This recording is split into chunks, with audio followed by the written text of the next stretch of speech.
July 2024 video horoscopes with me, Lada from astrolada.com.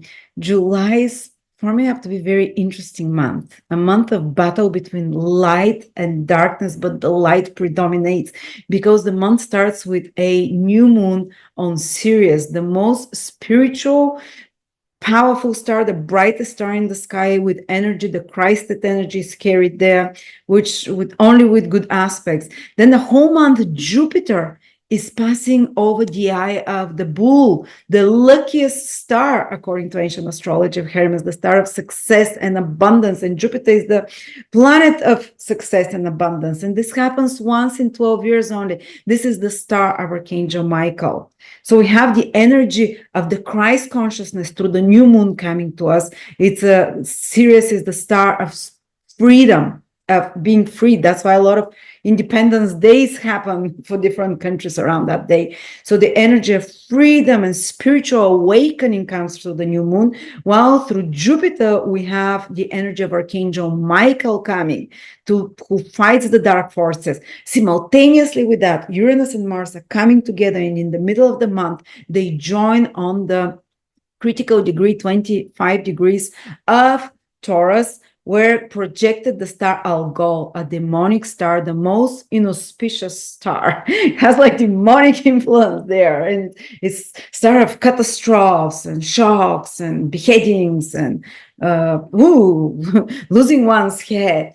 But that's the only negative influence. Or it can also be positive, because through the star Algol, you can cut off unwanted things, like the head of Medusa is cut off. You can cut off unwanted things from your life. But there is the gathering of this dark energy. But Jupiter, Archangel Michael, Sirius, the Christed energy of the ascended masters as well, energy of the teachers of humanity, is there to help us. I'm so excited. Let's dive into the 12 signs to describe it through each of the 12 signs. And before that, I want to introduce you to my new 4-hour tutorial that I've recorded for you already. On the first 12 hours, 1,000 ones were sold. So thank you so much for your trust in me. It speaks about each of the 12 signs and the 5 connected themes in the life of your rising sign, in the life of a person according to their rising sun or moon sign. Do you know that every person, every sign has 5 topics in their lives that are connected?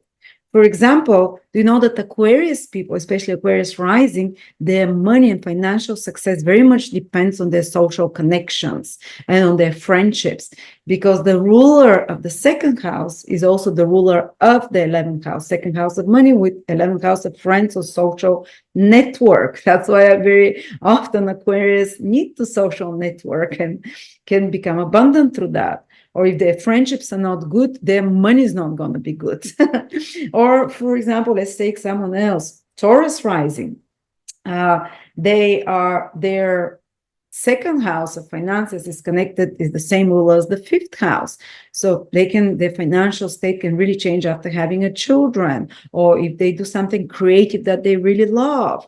But there's 5 such topics that are interconnected for each sign. For example, why is Scorpio such a battlesome sign? Because the ruler of Scorpio is also the ruler of the 6th house of battles, disputes, arguments, and enemies. Scorpio is the sign that has the most enemies, because the same planet that rules them rules their 6th house of enemies.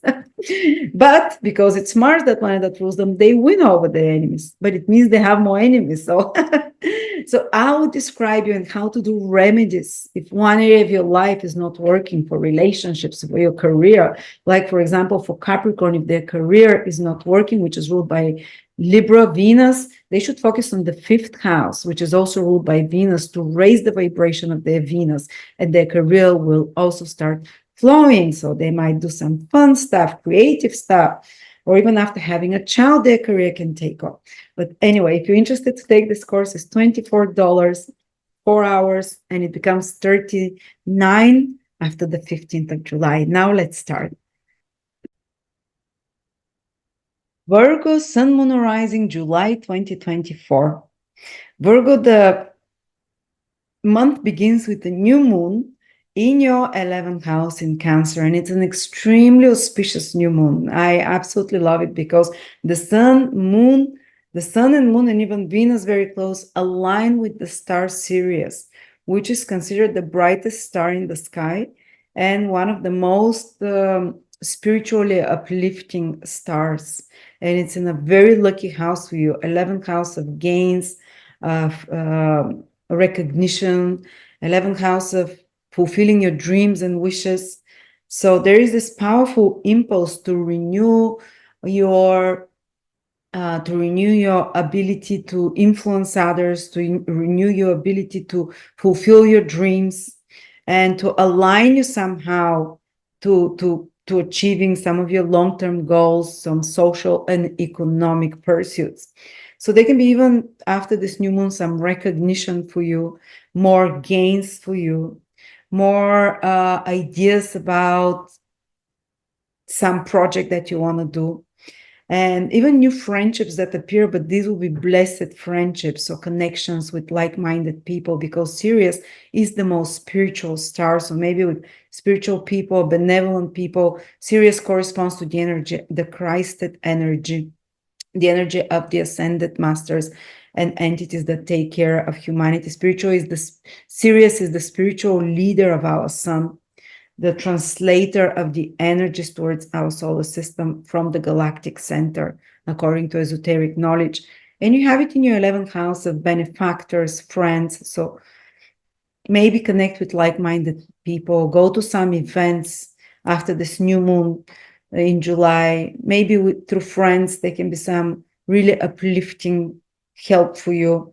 Maybe new friendships or renewed friendships in some way, or help and support that comes to you from society, or society really accepting something. Or if you want to launch a project to society, the 11th house is society, do it after this new moon in Cancer, conjoined with the star Sirius, because it's, especially if these projects are connected to uplifting humanity in some way, because it's spiritual leadership is Sirius. So giving freedom, Sirius is the star of freedom, just like the Christ, that being the Christ, that energy wants to free humanity, to liberate us. The same way, this new moon is happening in your 11th house of other people and society. So maybe you can do something to uplift other people, and other people can uplift you if you have a problem, and to contribute to, and it's financial freedom as well, because the 11th house is your gains and income. So there can be an opportunity to renew financial, or to create, to download new ideas that will liberate you through gainfulness financially. Now, the other big event happening, Virgo, is that Jupiter, the whole month, is very close, and it's passing over the eye of the bull, the most auspicious star in the sky according to ancient astrology. Sirius, that is the new moon in your 11th, very beautiful house, is the most spiritual, powerful star. I've connected to Horus, to Jesus, to the Christ energy and Mother Mary.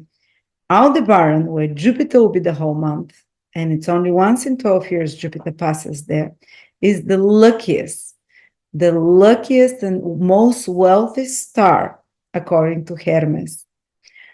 And it's happening in your 10th house, which is the most visible house of your career, of action. So they can be the beginnings or the reaping of rewards as well, financially, or in abundance, or in luck. So you can be very lucky to impact the world, or to impact somehow with your actions in your career. They can be like a lucky opening for your career, or with authority figures, or something good can come to you from a boss or institution, or someone above you, authority figure that you consider.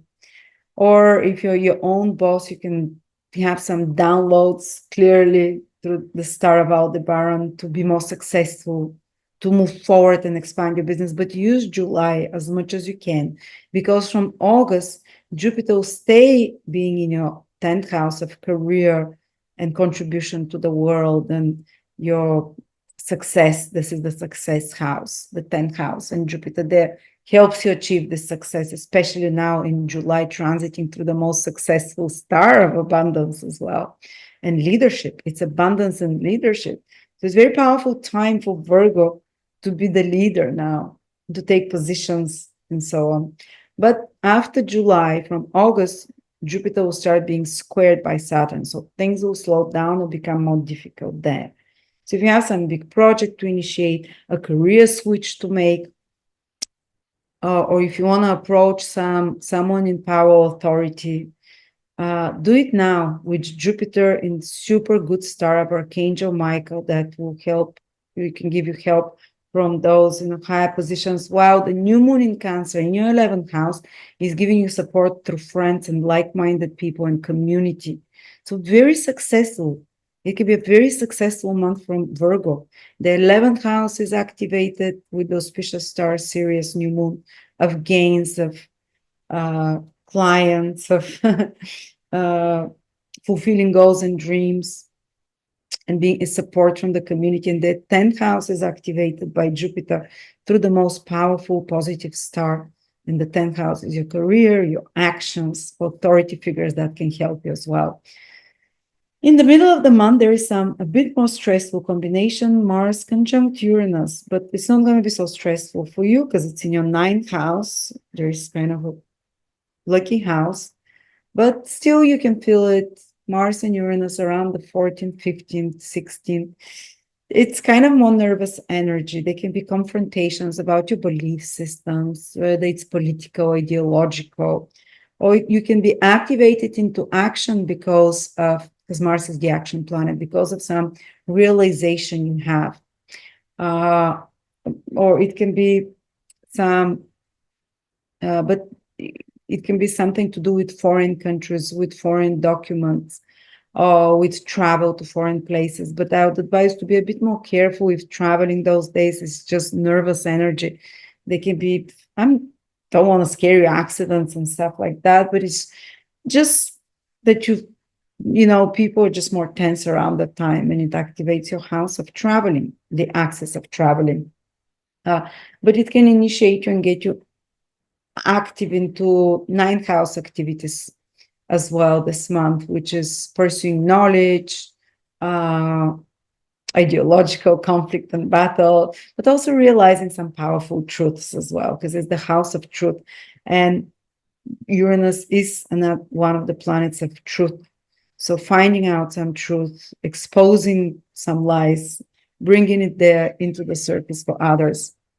And the month completes with a full moon in your in your 5th house, around the 22nd, 20th, 21st. The full moon is very strong, and it's happening in your 5th house. So there will be the last 10 days. The focus becomes more about your romantic life, about your children. Possibly they can be culmination of a creative project that you're wrapping up, that you're seeing completed. This full moon has a lot of good aspects, but it's with Pluto. So there can be some more intense periods of kind of crisis, emotional reactivity with your children, with your boyfriend, girlfriend, which is the 5th house. But because of the good aspects, everything should resolve for the good after that. It's also your creative projects that you can, complete in some way. Or it's just the house of leisure, fun, hobbies. There can be some going on a holiday. The last of July, the last month of July can be quite good for that, for you to go on a holiday, to have more fun in some way. Because Pluto is there, there can be something more intense, that emotional, that makes you more psychologically intense and reactive to that. But as well, there's, as I said, there are a lot of good aspects that are helping with that. And even if there's some escalation in the relationships, romantic relationship, or with your children, Neptune is making a perfect sextile helping aspect to this new moon. So forgiveness and trying not to be too reactive, being more easygoing is what helps you out. And it's coming from the 7th house, the sextile, so it can help you, maybe your partner, or maybe someone else, friendship, that can help you if there's a bit more complicated situation from this new full moon, basically, because of the intensity of Pluto there. But otherwise, it is quite positive. So yeah, take full advantage of this realignment of Jupiter in your 10th house with the luckiest star of success for your career, for your goals, and the very positive full new moon in your 11th house as well that we talked about. Thank you.